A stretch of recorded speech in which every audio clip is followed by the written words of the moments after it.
Okay, LT3, we have now spent a lot of time solving equations.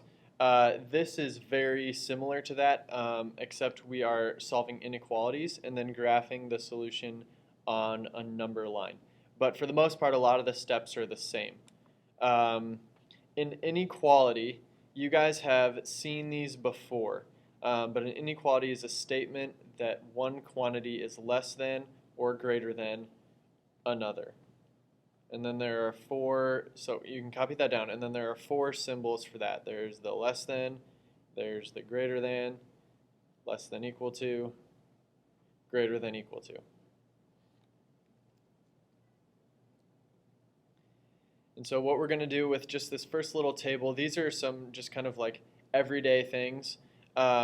We are going to fill in the inequality, less than, less than, greater than equal to, of what they go along with.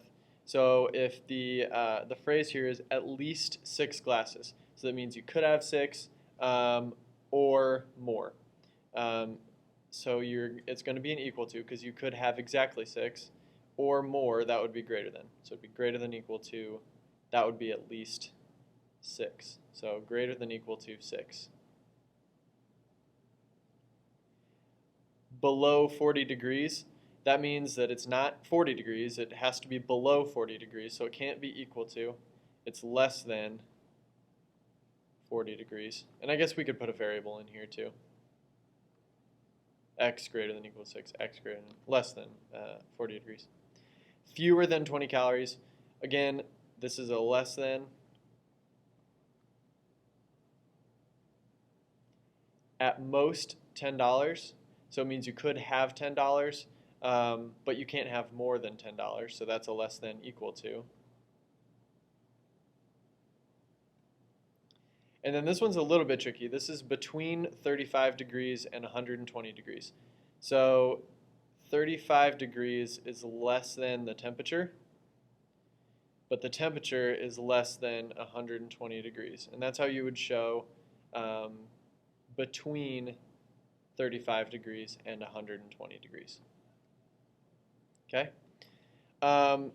What we're going to be working mostly with are solving inequalities. And so you're going to use pretty much the same steps as solving an equation. So we're just going to ignore this for a second, pretend it's an equation. And we're going to go ahead and solve it as if it were just an equation, except with a greater than equal to instead.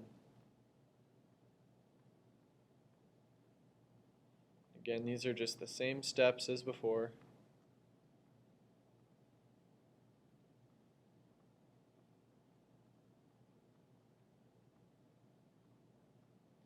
And we get x is greater than equal to 1.5 or 3 halves. Now, the part with graphing this on a number line. Okay, if here's my number line, the value that I'm most interested in is 1.5.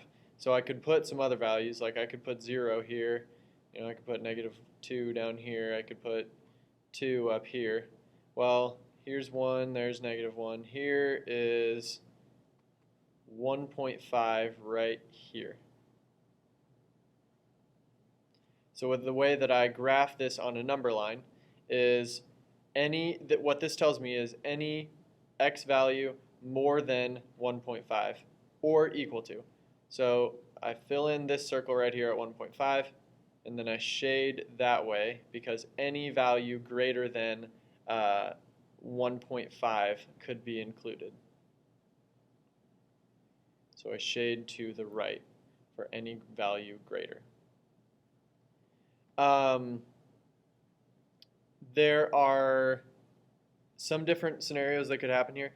I filled in right here at 1.5 because this is a greater than equal to. If this were just a greater than, then I would need to leave this an open dot. So this would actually need to look like that with an open circle there because it's not actually including 1.5. On this next one, you can pretty easily see that I'm going to divide by -8. Something happens though when you divide by a negative. So I'm going to go ahead and divide them first, and that's going to leave me x over there, and it's going to leave me -7 over here. But one thing, and this is something that a lot of people did not know on the pretest, whenever you divide by a negative, it's actually going to flip the sign the other way. So instead of this being a less than equal to, this is now a greater than equal to. And to draw that on a number line, here's 0. We'll call that -5, -10. So right about here is -7. I'm going to use a filled-in circle because this is a greater than equal to. I'll go ahead and fill that one back in too. But since it's an equal to, we fill in the circle. And then x is greater than -7, so I'm going to shade to the right. Then your next example, 2x plus 5 less than -3. Again, just solving it like an equation. I get 2x is less than -8, and divide by 2. X is less than -4.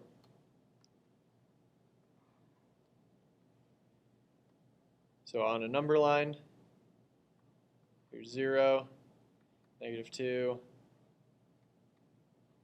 there's -4. I'm going to put an open circle here because this is less than, not less than equal to. So this is an open circle, and then I'm going to shade to the left because x is any value less than -4. And any value on the number line this way of -4 is less than. And the last one. I'm going to subtract a y from both sides, get 3y.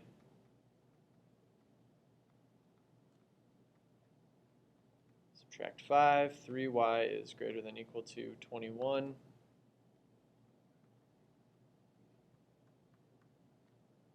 And y is greater than equal to 7. Same deal, draw a number line. That's a little crooked, but that's all right. 0, 5, 10.